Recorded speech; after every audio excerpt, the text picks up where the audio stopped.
Today we are receiving the Honorable Governor of Bangladesh, Mr. Dr. Atiur Rahman. And the reason why we are here together is that we are going to hear his insights about financial inclusion and the revolution which he has almost brought up in the Bangladesh, and we want to learn from him. Maybe it is interesting and good to start about the definition of financial inclusion, because there are a lot of inclusion definitions, but none of them are inclusive enough or conclusive enough. We have tried to figure out one definition. We tried to catch in all the aspects of financial inclusion. We came up with a definition which sounds: full financial inclusion is a state in which all people and businesses who want to use them have access to all full range of financial services that meet their needs at an affordable price with good quality. Honorable Governor, are you, when you hear this definition, you say it is okay, or you just want to add and elaborate on that? Ayse, I will talk on your definition, but before that, I want to really thank the DNB for inviting me to come here.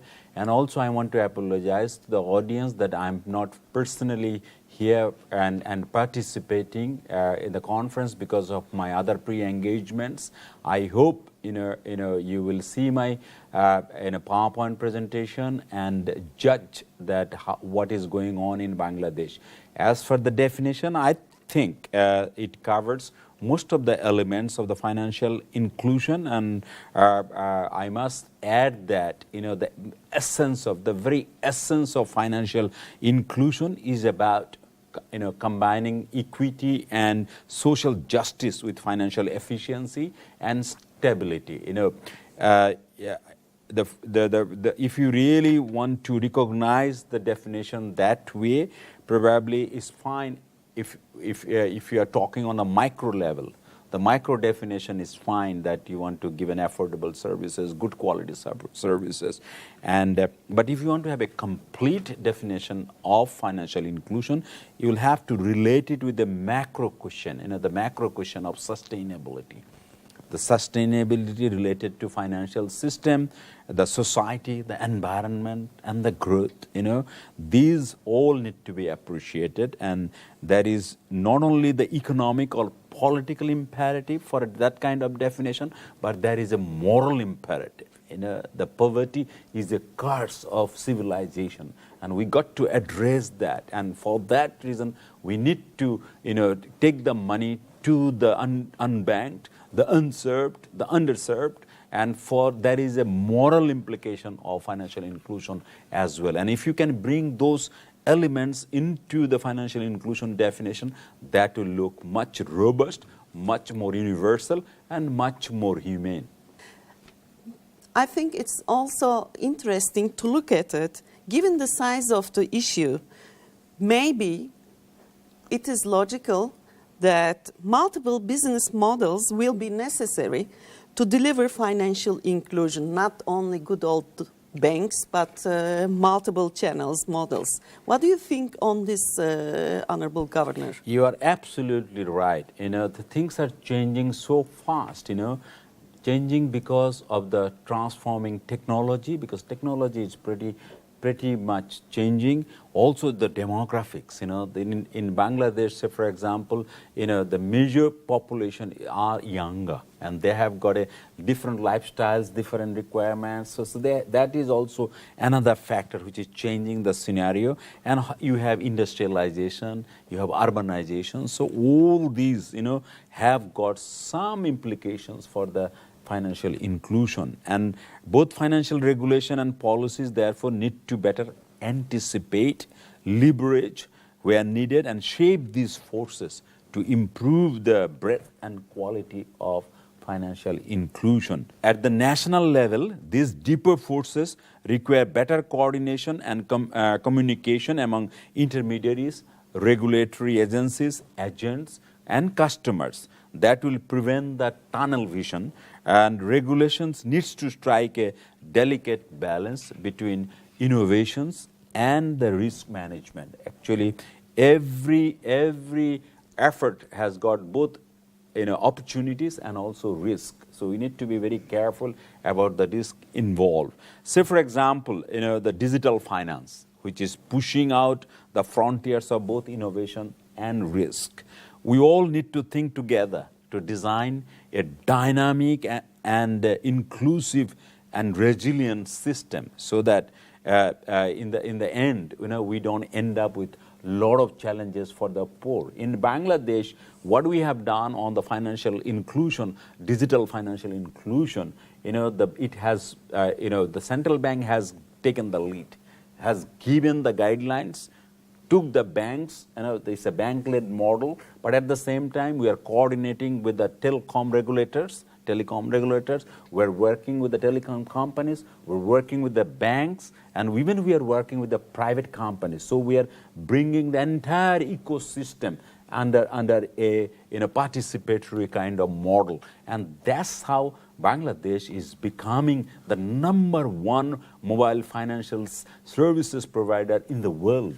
So that's mainly because of this kind of approaches. So there are different models. So I wish Bangladesh model is observed and seen, and we are also changing. In fact, we are thinking of changing the guidelines so that every stakeholder can participate in the system. Well, you are the expert on this area. You know everything, all the ins and outs, and we can only learn from your experiences. So, according to you, what are the strengths and weaknesses of current financial inclusion initiatives and policies? What can you advise to us? The strength of the financial inclusion model that we are developing is that it's technology-based. The moment it becomes technology-based, it becomes modern, it becomes transparent, it is cost-effective because the cost has gone down, and also you can reach many more people at a low cost. So I thought these are the positive things, and also because the technology helps us to leapfrog. What used to take decades, now we can do it in days or months. So these new initiatives have really helped us. The technology has helped us. Secondly, also this is also helping other kinds of government's welfare. Say, for example, we are having cash transfer, to the poor people using mobile phone services, or the 10 taka account which we have created. We are also, allowing people to use these new bank accounts for subsidy transfer, scholarship transfer. We're helping the mobile financial services to give schools the payments of the students are using to make the payments. Getting all the school banks are working, because we have also introduced the school banks. About 0.8 million bank accounts have been opened by the school children. They're saving about in a billion taka. So these are interesting things are happening. So these are all positive things, and also people are learning from the process. The major weakness is that you need to be very careful, because you have to be not only that you have to be cost effective, not only that you have to be on target, you will have to be also self-sustaining. This process has to be very self-sustaining, and we also need to make sure that the digital finance does not face any reputational loss. This is something we need to be very careful. If you call me a weakness, I think that is the only weakness we need to be careful. The anti-money laundering issues, and also the fraud, the cyber crimes. These are the issues we need to be very careful, and for that matter, we in Bangladesh, we are taking a lot of measures so that these kind of weaknesses cannot overwhelm the strengths, because so many people are being benefited out of it, this digitized financial inclusion. Let me quote Tagore here. Tagore was a great poet, was a Nobel laureate. He said, you always had the light with the castor oil, but our goal is to have electricity. Then he said, but we need electricity for everybody, for everyone. So we have the technology, we now have the payment systems, and we want to have these modern payment systems for everyone, and that is called financial inclusion. Maybe one of the last parts of this interview is the priorities for the future. There are a lot of international and national institutions that are very involved in financial inclusion. For example, the United Nations, and also with the special representative, Queen Maxima of the Netherlands, and her staff. She's very involved. The Bank for International Settlements, they have the guiding principles. The World Bank is very active.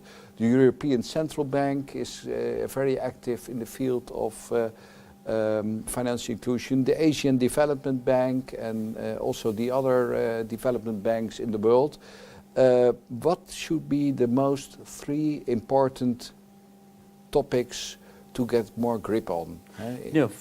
As you have rightly said, when 6 and 7 years back I used to talk about financial inclusion in Basel, people thought that I was talking Greek.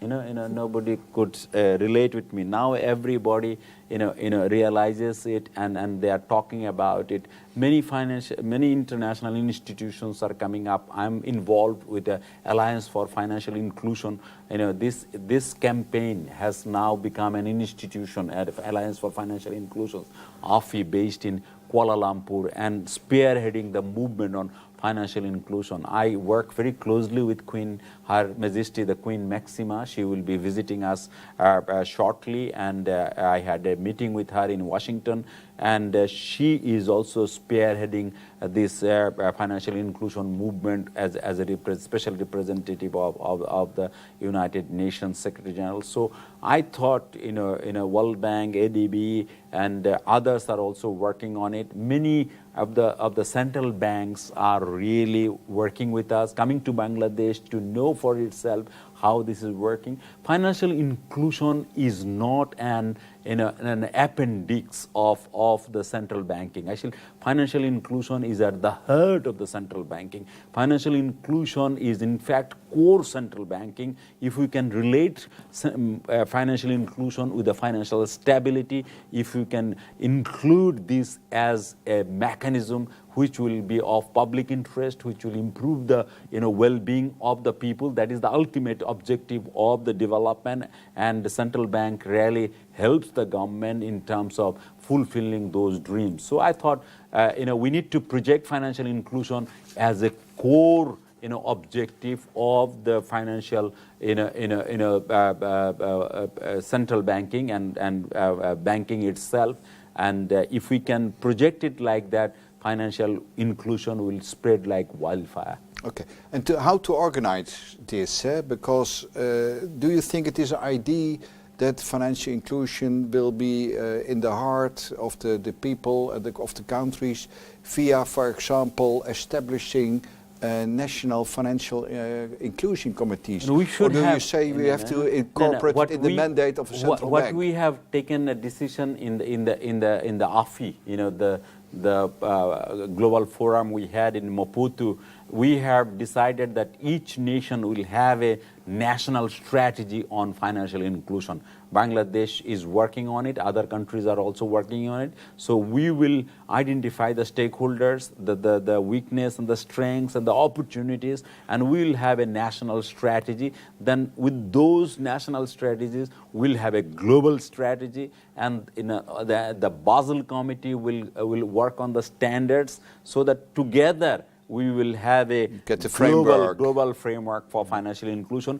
G20 is already working on it, and I think the UN has taken some lead. So I think all agencies are coming. There is a global consensus on that, we need financial inclusion, and we are feeling about it only after the global financial crisis, because global financial crisis has given us a lot of shocks, and that people need to be aware of the problems that can really emanate from exclusion of the financial services. So I thought this is the very right time to take the movement forward globally, nationally, and locally. The financial inclusion is the ultimate objective of, or the core objective of central banking. If you can relate it with the conventional monetary policy in terms of the financial stability and in terms of the systemic kind of risk. So if you can all involve that, because we have seen that if you are financially included, that you have stable kind of deposit base, you have a stable kind of lending base, and together you can be very sustainable, very stable. So I think financial inclusion is closely linked with financial stability, and with the financial stability, I think the financial systems become sustainable. So we need to relate financial inclusion with the sustainable development and the SDGs, the goals which the UN are pushing. So these are all interlinked. You have achieved a lot in Bangladesh, but for the future, what would you like to achieve more for Bangladesh? What would you like to see? We want to deepen this financial inclusion that we have already made tremendous progress. And also through this interview, I will invite all of you to come and see for yourselves with your own eyes what is happening in Bangladesh. Bangladesh is a social laboratory where the microfinance has originated, and the global, the mobile financial services is expanding. It's becoming #1 in the world, and there are many other initiatives like the credit to the tenant farmers. We are giving in millions.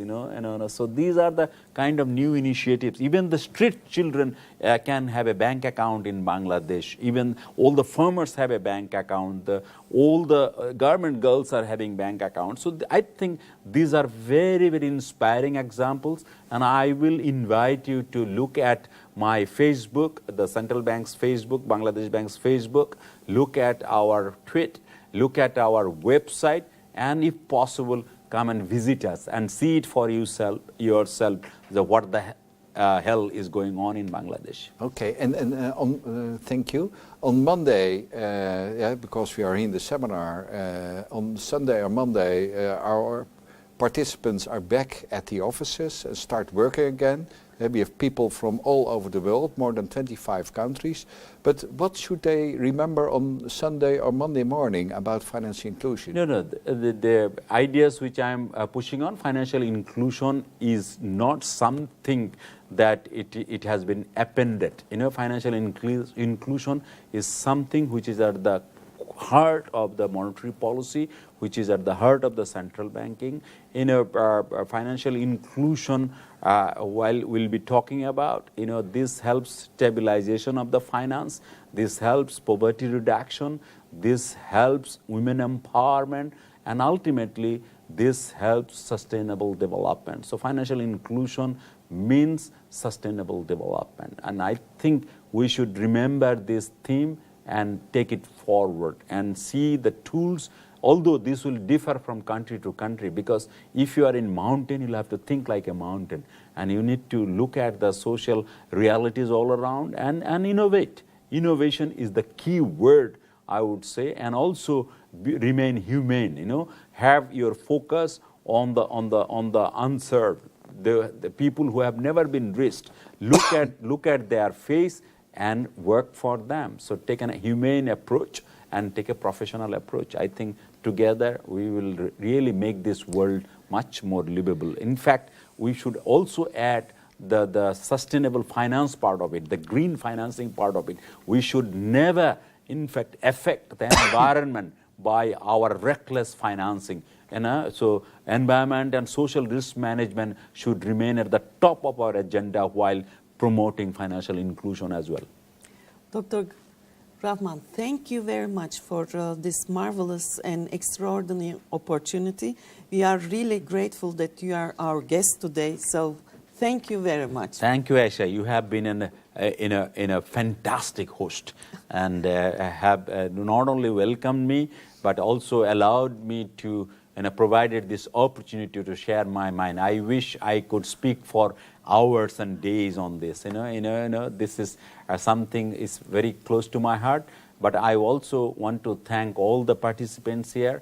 And if you have any questions, through Ayse, you can always use my website to raise the questions, and we will be more than happy to respond to your queries. Thank you very much. Thank you very much.